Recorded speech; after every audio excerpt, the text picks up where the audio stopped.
નમસ્કાર શિક્ષક મિત્રો, આજનો આપણો ટોપિક છે સમયનું મહત્વ.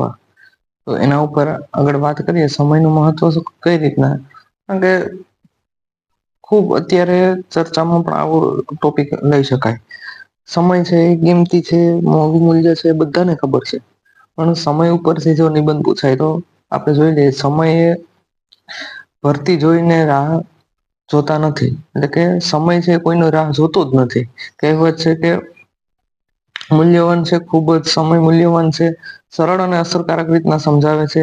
અને સમય એ પ્રકૃતિની એવી અમૂલ્ય ભેટ છે કે જે દરેક વ્યક્તિને સમાન પ્રમાણમાં મળે છે. ધનિક હોય, ગરીબ હોય, વિદ્યાર્થી હોય કે વૈજ્ઞાનિક હોય, દરેક દિવસમાં 24 કલાક જ હોય છે. અને ફક્ત માત્ર એટલો જ સમય છે કે જે વ્યક્તિ છે એનો સદઉપયોગ કરી શકાય.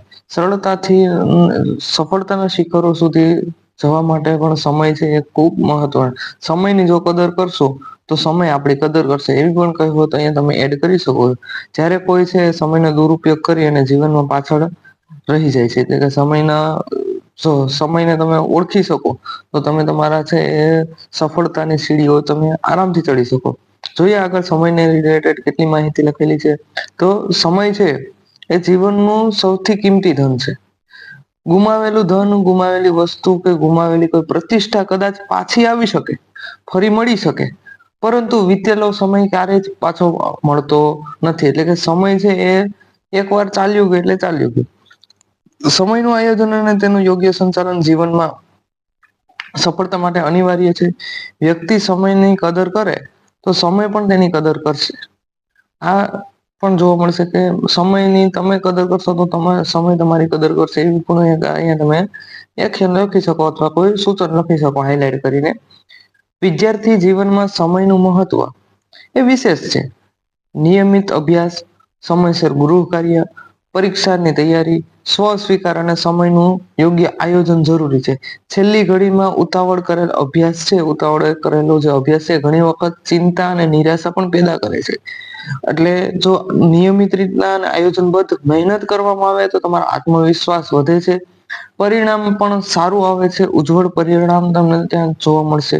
અને સારામાં સારો છે સમયનો ઉપયોગ કરી અને રિઝલ્ટની ઉપર આપણે ફોકસ કરી શકીએ. આજના સમયની વાત કરીએ કે ડિજિટલ યુગનો સમય છે અત્યારે. તો આ સતયુગની અંદર જો કળિયુગની અંદર આપણે વાત કરતા હોય અને ડિજિટલ યુગની વાત કરતા હોય ત્યારે મોબાઈલ છે, સોશિયલ મીડિયા છે, મનોરંજનના અનેક સાધનો છે. એમાં સમય ઘણો બધો વેડફાતો હોય કે રીલોના ચક્કરની અંદર છે એ સમય બગડતો હોય. રીલો ઉપર પણ એક મેં વિડીયો બનાવેલો છે, નિબંધ લખેલો છે. ટેકનોલોજીનો ઉપયોગ છે જ્ઞાન વિકાસ માટે કરવો જોઈએ. સમયનો વ્યર્થ એટલે કે વ્યય કરવો જોઈએ નહીં. જીવનમાં દરેક ક્ષણ છે એ મૂલ્ય સમજવું એ સાચી સમજદારી છે. સમયનું મહત્વ માત્ર વ્યક્તિગત જીવન પૂરતું મર્યાદિત નથી, પરંતુ રાષ્ટ્રના વિકાસમાં પણ સમયનું પાલન અને શિસ્તનું મહત્વ છે. રાષ્ટ્રનો વિકાસ સમયસર જો થયો હોય તો છે એ તે રાષ્ટ્રના છે એ ભવિષ્યને આપણે ઉજ્જવળ બનાવી શકીએ. અને જો સમયસર એના ઉપર કાર્ય ન કરવામાં આવે, પ્રગતિ કરવામાં ન આવે તો ક્યાંક ને ક્યાંક આપણે પાછળ રહી જાય. સમયસર કાર્ય છે એ પૂર્ણ કરનાર વ્યક્તિ છે, સંસ્થા છે, દેશ છે વધુ પ્રગતિ કરે છે. સમયસર સમયનું પાલન કરે એ સારા ચરિત્રનો ગુણ તરીકે પણ સ્વીકારવામાં આવ્યું છે. એટલે આવી બધી બાબતોમાં પણ ધ્યાન દેવામાં આવે છે. અંતમાં આપણે કેટલું કહી શકીએ કે સમય છે એ જીવનનો સૌથી અમૂલ્ય મૂડી છે. સમયનો દુરઉપયોગ કરવો એ વ્યક્તિ પોતાના સપનાઓનો સાકાર કરી શકે છે. એટલે કે જો સોરી એટલે કે સદુપયોગ કરવામાં આવે તો સપનાઓ સાકાર થાય. પણ જો એને ક્યાંક ને ક્યાંક તમે દુરુપયોગ કરો, સમયનો ટાઈમપાસ કરે રાખો તો ક્યાંક ને ક્યાંક તમારા છે ભવિષ્યની સામે પણ ચેલેન્જ ઉભી થતી હોય. તેની દરેક ક્ષણ છે સકારાત્મક ઉપયોગ, જ્ઞાન, સંસ્કાર, કર્મ ના માર્ગ આગળ વધવું જોઈએ. ખરેખર સમયને સન્માન એટલે જીવનનું સન્માન.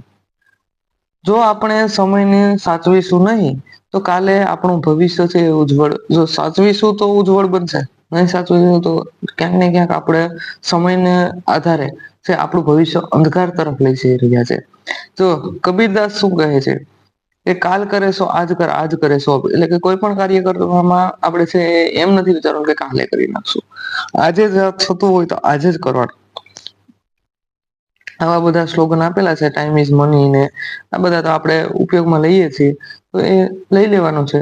બાકી લાઈક શેર અને સબસ્ક્રાઇબ કરવાનું ભૂલવાનું નથી. વિડીયો ગમતો હોય તો લાઈક શેર અને સબસ્ક્રાઇબ કરવાનું છે.